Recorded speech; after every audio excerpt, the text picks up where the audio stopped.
ಮಹಾಕವಿ ರಣ್ಣ ಫೌಂಡೇಶನ್ ವೀರಾಣಿ ಕಿತ್ತೂರು ಚೆನ್ನಮ್ಮ ಸಾಂಸ್ಕೃತಿಕ ಕಲಾ ಸಂಘ ಮುರುಳಿ ವತಿಯಿಂದ ವಿಶೇಷವಾಗಿ ವಿವಿಧ ಕ್ಷೇತ್ರಗಳಲ್ಲಿ ಸಾಧನೆ ಮಾಡಿರ್ತಕ್ಕಂಥ ಸಾಧಕರಿಗೆ ಗೌರವ ಪುರಸ್ಕಾರ ಹಾಗೂ ಪ್ರಶಸ್ತಿ ಪ್ರದಾನ ಸಮಾರಂಭದ ಈ ಕಾರ್ಯಕ್ರಮ ದಿವ್ಯ ಸಾನ್ನಿಧ್ಯ ವಹಿಸಿಕೊಂಡಿರ್ತಕ್ಕಂಥವರು ಅತ್ಯಂತ ಆತ್ಮೀಯ ಪರಮಪೂಜ್ಯರಾಗಿರ್ತಕ್ಕಂಥ ಪರಮಪೂಜ್ಯ ಯೋಗಿರಾಜ ಪೂಜ್ಯ ಶ್ರೀ ಸದಾಶಿವ ಗುರುದೇವರ ದೇವಸ್ಥಾನಕ್ಕೆ ನತಮಸ್ತಕರಾಗಿ ಸುಕ್ಷೇತ್ರ ಇಂಚಿಗೇರಿ ಮಠದ ಟ್ರಸ್ಟ್ ಕಮಿಟಿ ಅಧ್ಯಕ್ಷರು ಆತ್ಮೀಯರಾಗಿರ್ತಕ್ಕಂಥ ಪಾರಿಶಮ್ಮ ಗುರುಡಾಪುರರು ಕೂಡ ಶರಣೆಂದು ಉದ್ಘಾಟಕರಾಗಿ ಆಗಮಿಸಿರ್ತಕ್ಕಂಥ ಕನ್ನಡ ರಾಜ್ಯೋತ್ಸವ ಪ್ರಶಸ್ತಿ ಪುರಸ್ಕೃತರಾದ ಡಾಕ್ಟರ್ ಶ್ರೀ ಸಿದ್ದಪ್ಪ ಬಿದರೂರು ಕೂಡ ಶರಣೆಂದು, ಅದೇ ರೀತಿಯಾಗಿ ಶ್ರೀ ಬಸವರಾಜ್ ಕಜೂರು ಕೂಡ ಶರಣೆಂದು ಇಲ್ಲಿ ನೆರೆದಿರ್ತಕ್ಕಂಥ ತಮ್ಮೆಲ್ಲರ ಪಾದಗಳಿಗೂ ಶರಣಾರ್ಥಿ ಬಂಧುಗಳೇ ಕೊಟ್ಟಿದೆ.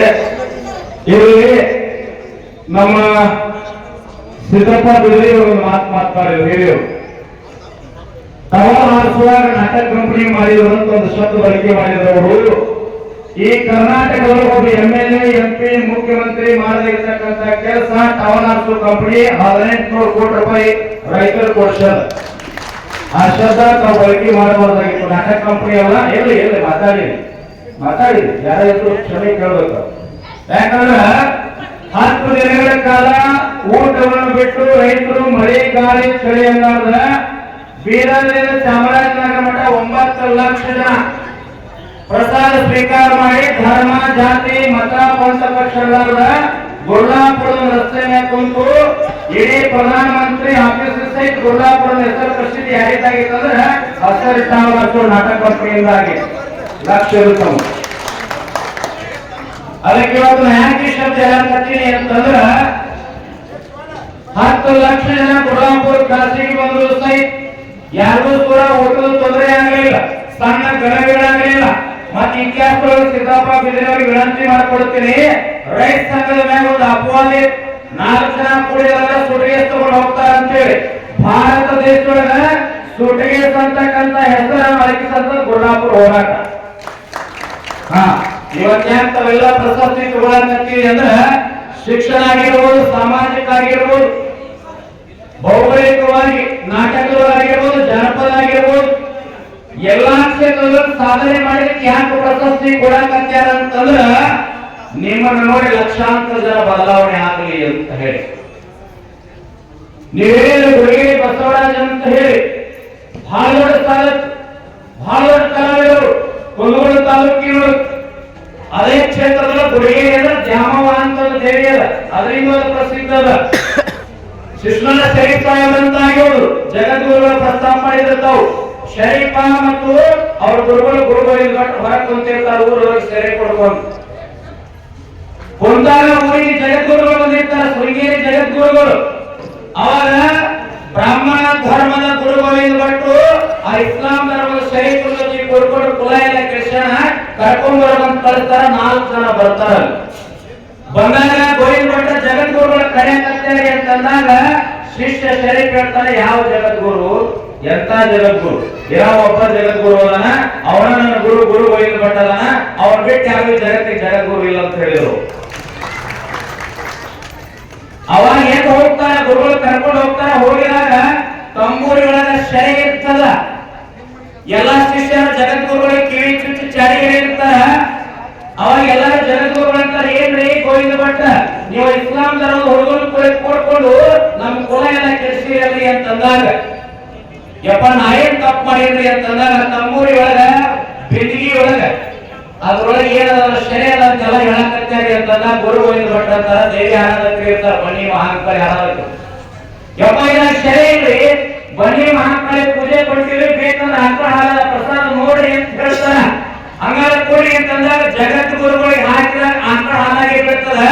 ಯಾವ ಚಾಡಿ ಹೇಳ್ತಾನ ಸಿಕ್ಕ ಅವ್ರ ಶರೀರಾಗಿ ಬೀಳ್ತದ. ಇದರ ತಾತ್ಪರ್ಯ ಏನಂತಂದ್ರ ಮನಸ್ಸಿನ ಮನಸ್ಸ ಗೆಲ್ಲುವುದು, ಮನಸ್ಸಿನ ಮನ ತಿಳಿಯುವ ಮನ ಬೇರೆಲ್ಲೋ ಮನವೇ ಅಂತ.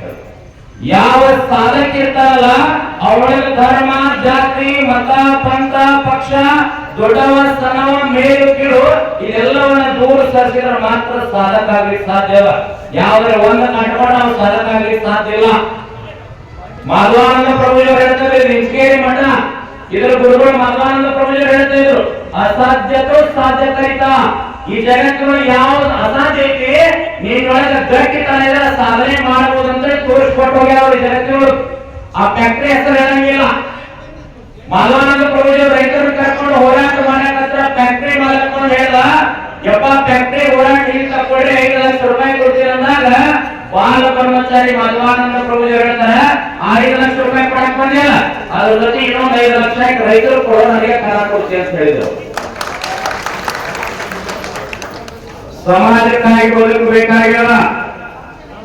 ಬರೀ ಜಗತ್ತೊಳಗೆ ಎಲ್ಲ ಸಾಧಕರಿಗೆ ಒಂದು ವಿನಂತಿ ಮೂಲಕ ನಾನು ಸೂಚನೆ ಕೊಡ್ತೀನಿ. ಗುರುರಾಪುರ ಅನ್ನೋದು ಒಂದು ತಾಲೂಕಲ್ಲ, ಸಾಮಾನ್ಯ ಹಳ್ಳಿ. ಬುದ್ಧಿ ರಸ್ತೆ ಮ್ಯಾಗ ಬರೀ 10,000 ಜನ ಸೇರಿದ್ದೀವಿ. ಯಾವ್ದಾರ ಒಂದು ಮದುವೆ ಮಾಡ್ಬೇಕಂದ್ರೆ ಊಟದ ಲೆಕ್ಕ ಬರೀತೀವಿ ನಾವು. 5,000 ಮಂದಿಗೆ ಊಟ ಹೆಂಗ್ ಮಾಡಿಸ್ಬೇಕು, ಅನ್ನ ಎಷ್ಟು ತರಬೇಕು, ಕೈಪಾಲಿ ಎಷ್ಟು ತರಬೇಕು, ಖರ್ಚು ಎಷ್ಟು ಹಾಕ್ಬೇಕಂತೇಳಿ ಗುರುರಾಪುರ ನಿಮ್ಮಂತವ್ರ ಆಶೀರ್ವಾದದಿಂದ 10 ಲಕ್ಷ ದಿನ ಊಟ ಮಾಡಿ ಹೋಗ್ತಿತ್ತು. 1 ರೂಪಾಯಿ ಕೊಯ್ದಿಲ್ಲ ತಾಕತ್ ರೈತರು ಹೆಂಗ ಭೂಮಿ ತಲೆ ಮೇಲೆ ಸಾಧನೆ ಮಾಡಬೇಕು ಅನ್ನೋ ಹಠ ಇರ್ಬೇಕು, ದಿಟ್ಟತನ ಇರ್ಬೇಕು.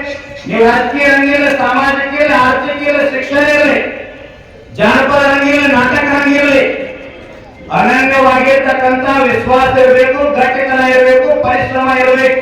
ಅವಾಗ ದಿಟ್ಟತನ ಇದ್ರೆ ಸಾಧನೆ ಮಾಡ್ಲಿಕ್ಕೆ ಸಾಧ್ಯ ಅದ. ಹಾವೇರಿ ಒಳಗ ಒಂದು ಸಾಮಾನ್ಯ ಹನುಮಂತ ಅಂತ ಹೇಳಿ ಕುರಿಕಾಯಿ ಹುಡುಗ ಸರಿಗಮಕ ಹೋದ, ಬಿಗ್ ಬಾಸ್ ಒಳಗೆ ಹೋದ. ಏನೋ ಶಿಕ್ಷಣ ಕಲ್ತಿಲ್ಲ, ಪದವಿ ಬೇಕಾಗಿಲ್ಲ. ಒಬ್ಬ ಮನೆ ಕುರಿಕಾಯಿ ಹುಡುಗ IPS ಆದ, ಇಂಡಿಯನ್ ಪೊಲೀಸ್ ಸರ್ವಿಸ್. ಸಾಮಾನ್ಯ ವ್ಯಕ್ತಿ ಬೇಕಾದ ಮಾಡಬಹುದು. ಅದಕ್ಕೆ ಭಾರತವನ್ನು ಏನ್ ಕರೆದಾರ, India is not a piece of world ಅಂತ ಕರೆದಾರ. ಜಗತ್ತಿನ ಅಧ್ಯಾತ್ಮ ಶಕ್ತಿ ಅದ. ಕೊನೆ ಒಂದು ಮಾತು ಮುಗಿಸ್ತಾರೆ. ಇನ್ನೂ ಬಹಳ ಜನ ಮಾತಾಡೋದಾರ. ಸ್ವಾಮಿ ವಿವೇಕಾನಂದರು ಚಿಕಾಗೋ ಸರ್ವಧರ್ಮ ಸಮ್ಮೇಳನಕ್ಕೆ ಹೋದಾಗ ಕ್ಯಾರಿ ಹಾಕಿದ್ದನ್ನ ನೋಡಿ ಬಹಳ ಜನ ಕಾಣಕತ್ತಿದ್ರು. ಭಾರತದ ಗ್ರಂಥವನ್ನ ಕೆಳಗಿಟ್ಟಿದ್ರು, ಜಗತ್ತಿನ ಎಲ್ಲಾ ದೇಶಗಳ ಗ್ರಂಥವನ್ನು ಮ್ಯಾಗಿಟ್ಟಿದ್ರು. ಸ್ವಾಮಿ ವಿವೇಕಾನಂದರಿಗೆ ಕಾಣುವಂತ ವ್ಯಕ್ತಿ ಅಂತಾನ, ಬುದ್ಧಿ ನಿಮ್ಮ ದೇಶದ ಗ್ರಂಥ ಕೆಳಗಿಟ್ಟಾರಲ್ರಿ, ನಿಮ್ಮ ದೇಶ ಎಷ್ಟು ಕೆಳಗದವ್ರಿ ಅಂತಂದವ. ಅವಾಗ ಸ್ವಾಮಿ ವಿವೇಕಾನಂದರು ಹೇಳ್ತಾರ, ಜಗತ್ತಿನ ಎಲ್ಲಾ ದೇಶಗಳನ್ನ, ಧರ್ಮವನ್ನ, ಸಾಹಿತ್ಯವನ್ನ, ಸಂಸ್ಕೃತಿಯನ್ನ ಒತ್ತು ನಿಲ್ಲುವಂತ ತಾಕತ್ತು ಭಾರತ ಗ್ರಂಥ ಕೈಗೆ ಅದಕ್ಕೆ ಕೆಳಗಿಟ್ಟಾರ. ಒಂದು ವೇಳೆ ನಮ್ಮ ದೇಶದ ಗ್ರಂಥ ಕೆಳಗೆ ಸರಿಸಿ ಅಂದ್ರೆ ಜಗತ್ತಿನ ಎಲ್ಲಾ ಗ್ರಂಥ ಕೆಳಗೆ ಬಿಡ್ತಾವ ತಮ್ಮ ಎತ್ತರ. ಇಲ್ಲಿ ಸಂಗೊಳ್ಳಿ ರಾಯಣ್ಣ ಚೆನ್ನಮ್ಮನ ಹೆಸರು ನೆನಪಾಗಲ್ಲ. ನಾವೆಲ್ಲ ಏನ್ ಮಾಡಕತ್ತೀವಿ, ಬಸವಣ್ಣನ ಫೋಟೋ ಇಡ್ತೀವಿ, ಸಂಗೊಳ್ಳಿ ರಾಯಣ್ಣ ಫೋಟೋ ಇಡ್ತೀವಿ, ಚೆನ್ನಮ್ಮನಂಗ ಆದರ್ಶ ಇರ್ಬೇಕಂತ ಹೇಳ್ತೀವಿ. ಹಂಗ ಮಾಡಬೇಡ್ರಿ. ನಮ್ಮ ಮಕ್ಕಳು ಸಂಗೊಳ್ಳಿ ರಾಯಣ್ಣನಂಗ ತಯಾರಾಗ್ಬೇಕು, ಇಂಚಗೇರಿ ಮಲ್ವಾನಂಗ ತಯಾರಾಗ್ಬೇಕು. ಈ ಜಗತ್ತಿನೊಳಗೆ ಆದರ್ಶವಾಗಿ ಬದುಕ್ರಿ. ಬಸವಣ್ಣ ಒಂದೇ ಒಂದು ಮದುವೆ ಮಾಡಿದ್ದ, ಕಲ್ಯಾಣ ಕಟಕರ ಬೀಡಾಗಿ ಹೋಗಿ ಇಂಚಗೇರಿ ಮಠದ ಮಲ್ವಾನಂದ ಪ್ರಭುಜಿಯವರು 32,000 ಅದಕ್ಕೆ ಅಂತರ್ಜಾತಿ ಮದುವೆ ಮಾಡಿದ್ರು. ಒಂದು ಡೈವರ್ಸ್ ಆಗಿ ಅಂತ ತಾಕತ್ ಬೇಕು ಅಧ್ಯಾತ್ಮಗಳು. ಸಂಗೊಳ್ಳಿ ರಾಯಣ್ಣ ಮಾತು ಮುಗಿಸ್ತೀನಿ. ರಾಯಣ್ಣ ನದಿಗಳಿಗೆ ಯಾಕೆ ಕಲಿ ಹಾಕಂತ ಹೇಳ್ದ, ಸ್ವತಂತ್ರ ಹೋರಾಟದೊಳಗ ಕಾಳು ಕೈ ಹಣ ಸಂಗ್ರಹ ಮಾಡ್ತಾ ಇದ್ದ. ನದಿಗಳ ಹೋಗುವಾಗ ಒಬ್ಬ ತಾಯಿ ತುಂಬಿದ ಕೊಡ ತಗೊಂಡು ಎದುರಿಗೆ ಬರ್ತಾಳ. ರಾಯಣ್ಣ ನೋಡಿ ಬಂಗಾರದ ಮಾಂಗಲ್ಯ ಸರಾಕಿ ರಾಯಣ್ಣ ಕೈಯಲ್ಲಿ ಕೊಟ್ಟು ಬಿಡ್ತಾಳ. ಅವಾಗ ರಾಯಣ್ಣ ಕೈಯನ್ನ ಕೇಳ್ತಾನ, ತಾಯಿ ಮಾಂಗಲ್ಯ ಸರ ಕೊಟ್ರೆ ನೀವು ಸುಮಂಗಲಿ ಹೋಗ್ತದ ಅಂತ ಹೇಳ. ಅವಾಗ ತಾಯಿ ಅಂತಾಳ, ಹಂಗಾದ್ರೆ ರಾಯಣ್ಣ ನನ್ನ ಗಂಡನ ಕೈ ಅರಿಶಿನ ಬೇರೆ ಕಟ್ಕೊಂತೀನಿ, ಆದ್ರೆ ನಿನ್ನ ಕೈಯಾಗಿ ಮಾಂಗಲ್ಯ ಸರ ಕೊಟ್ಟ ಇದ್ರ ಹಣ ಬಂದು ಖರ್ಚು ಮಾಡಿ ಹೋರಾಟ ಮಾಡಿ ಅಂತಂದ್ರ ಕಿತ್ತೂರು ನಾಡು ಸ್ವತಂತ್ರ ಆಗ್ತಂದ್ರ ಕಿತ್ತೂರು ನಾಡಿನ ಹೆಣ್ಮಕ್ಳೆಲ್ಲ ಸುಮಂಗಲಿ ಆಗ್ತಾರ. ಏನ ತುಗಾಯಿ ಬಂಗಾರ. ಒಂದು ಮಾತು, ಕೋವಿಡ್ ಒಳಗ ನಮಗೆ ನಿಮಗೆ ಏನೂ ಆಗ್ಲಾರ ನಮ್ಮನ್ನ ಭಗವಂತ ಇಂಚಗೇರಿ ಮಾದೇವಪ್ಪ ನಿಮ್ಮ ಜೀವಂತ ಇಟ್ಟಾನ ಅಂತಂದ್ರ ನಾವು ಬಹಳ ಗಟ್ಟಿದ್ದೀವಿ. ಆ ಗಟ್ಟಿತನ ಹೆಂಗಿರ್ಬೇಕಂದ್ರ ಮತ್ತೊಬ್ಬರ ಟೀಕಾ ಮಾಡಕ, ಮತ್ತೊಬ್ಬರ ಬದುಕು ಹಾಳು ಮಾಡ್ಲಿಕ್ಕೆ, ಸಾವಿರಾರು ಟನ್ ಕಬ್ಬ ಲಿಂಬಿಕಾಯಿ ಒಗ್ಯಾಕಲ್ಲ, ಹೆಂಗ್ ಬಿಡಬೇಕು, ಮಣ್ಣೊಬ್ಬ ತಾಯಿ ಬಿಡ ಗಟ್ಟೆ ನೆನಪರ್ತದ ನೋಡಿ. ಗತ್ತರಿಗೆ ಭಾಗಮ್ಮ ದೇವಸ್ಥಾನ ಕೇಳಿದ ಹೆಸರು, ಮಣ್ಣೊಬ್ಬ ತಾಯಿ ಬರೋದ ಚೀಟಿ ಒಳಗ 50 ರೂಪಾಯಿ ನೋಟ್ ಹಾಕ ಹುಂಡಿ ಒಳಗ ಏನ್ ಬರೋದಂದ್ರ ಭಾಗ್ಯವಂತಿ ದೇವಿ ಮುಂದಿನ ಅಮಾಸಿಗೆ ಬರೋದ್ರೊಳಗೆ 5,000 ರೂಪಾಯಿ ಹಾಕ್ತೀನಿ.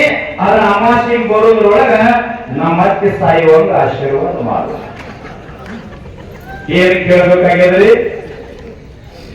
ಶಿಶುನಾಳ ಶರೀಫ್ ಹೆಸರು ಯಾಕೆ ದೇವಂತ? ಸಾಮರಸ್ಯದ ಸಂತ, ಸಾಮರಸ್ಯದ ಕವಿ. ಏನ್ ಬೇಡಬೇಕು? ಶರೀಫ್ ಒಂದು ಮಾತ್ರ, ಹುಟ್ಟಿದ್ದು ಹೊಲಿಮಣಿ, ಬಿಟ್ಟು ಕಾಯಮಣಿ. ಎಷ್ಟಿದ್ದಾರೆ ಇದು? ಕಾರ್ಯಮಣಿ. ವಸ್ತಿ ಇರುವ ಮಣಿ, ಗಸ್ತಿ ತಿರುಗುವ ಮಣಿ, ಶಿಸ್ತಿ ಇರುವ ಶಿವಮಣಿ ಅದ. ರೈತರ ಬಗ್ಗೆ ಒಂದು ಸಾಲ ಹೇಳ್ತೀನಿ. ಇವತ್ತಿನ ಮನೆ ಒಳಗೆ ಇರ್ತೀರಲ್ಲ, 4 ಜನ ಮಕ್ಕಳು ಇರ್ತಾವ. ಯಾರೇ ಬಂದ್ರೆ ಏನ್ ಮಾಡ್ತೀವಿ ಪರಿಚಯ? ಒಬ್ಬ ಡಾಕ್ಟರ್ ಅದಾನ್ರಿ, ಒಬ್ಬ ಇಂಜಿನಿಯರ್ ಅದಾನ, ಇನ್ನೊಬ್ಬ ಪೊಲೀಸ್ ಅದಾನ್ರಿ. ಹೊಲ್ದಾಗ ಕೆಲಸ ಮಾಡಿ ಆರಾಮ್ ಬಿಡ್ರಿ ಅಂತ ಹೇಳ್ತೀವಿ. ಹಂಗ ಮಾಡ್ಬೇಡ್ರಿ. ಮ್ಯಾಗ ಹೊಲ್ದಾಗ ಕೆಲಸ ಮಾಡಿ ಹೆಂಗ ಪರಿಚಯ ಮಾಡ್ತೀರ? ಧರ್ಮ, ಜಾತಿ, ಪಂಥ, ಪಕ್ಷಗಳ ಜಗತ್ತಿಗೆ ದುಡ್ಡು ಅನ್ನ ಹಾಕಿ ಜಗತ್ತಿಗೆ ಜೀವಂತಿಕ ಅಂತ ರೈತ ನನ್ನ ಮಗ ಅಂತ ಅಭಿಮಾನ ಪರಿಚಯ ಮಾಡ್ತೀರಿ. ಈ ದೇಶದ ಅತಿ ದೊಡ್ಡ ಶ್ರೇಷ್ಠ ವ್ಯಕ್ತಿ ಅದ ರೈತ. ನಾವೆಲ್ಲ ಈಗ ಕೆಲಸ ಮಾಡಕತ್ತೀವಿ. ಜೀವಂತ ಜೀವನ ರೈತರಿಂದ ಅದ. ರೈತ ಶ್ರೇಷ್ಠ ಅದ. ನೀವು ಎಲ್ಲಾ ರಂಗಗಳು ಸಾಧನೆ ಮಾಡಿ ಪ್ರಶಸ್ತಿ ತಗೊಂಡವರು ದೊಡ್ಡವರಲ್ಲ. ನಿಮ್ಮ ಜವಾಬ್ದಾರಿ ಹೆಚ್ಚಾಯ್ತಿರ ಮ್ಯಾಗ. ಶಿರಗುಂಡಿಯವ್ರ ಹೆಚ್ಚಾಗ್ಬೇಕು ಜವಾಬ್ದಾರಿ. ಈಗ ಬರೀ ಸಣ್ಣ ತಗೋದ್ರಿ, ದೊಡ್ಡ ತಗೋಬೇಕು. ಅವ್ರಿಗೆ ಸರ್ ಸಜ್ಜದ ಕೊಡ್ಲಿ. ಇಂಥವ್ರೆಲ್ಲ ಗುರುತಿಸಿ ಪ್ರಶಸ್ತಿ ಕೊಡಕ್ಕಾಗಲ್ಲ. ಜೋರಾಗಿ ಚಪ್ಪಾಳೆ ಗುರುತಿಸ್ಬೇಕು. ಹೆಂಗ ಗುರುತಿಸ್ಬೇಕಂದ್ರ ಸಮಾಜದೊಳಗೆ ಎಲ್ಲಾ ಪ್ರತಿಭೆಗಳನ್ನ ಗುರುತಿಸಿ ಗೌರವ ಕೊಟ್ಟರು ಅಂತಂದ್ರ ಅದನ್ನ ನೋಡಿ ನಾನು ಸಮಾಜಕ್ಕೆ ಸೇವೆ ಮಾಡ್ಬೇಕಂತ ಎಲ್ಲಾದ್ರೂ ಹುಟ್ಟಂದ್ರ ನಿಮ್ಮಂತವ್ರು ಸಮಾಜಕ್ಕೆ ಕೊಡುಗೆ ಬಹಳ ಅದ ಸರ್. ಏನ್ ಮಾದ ಆಶೀರ್ವಾದ ನಿಮ್ಮ ಆನಂದ ಇದೆ. 100 ವರ್ಷ ಆನಂದ ಇರಿ ನೀವು.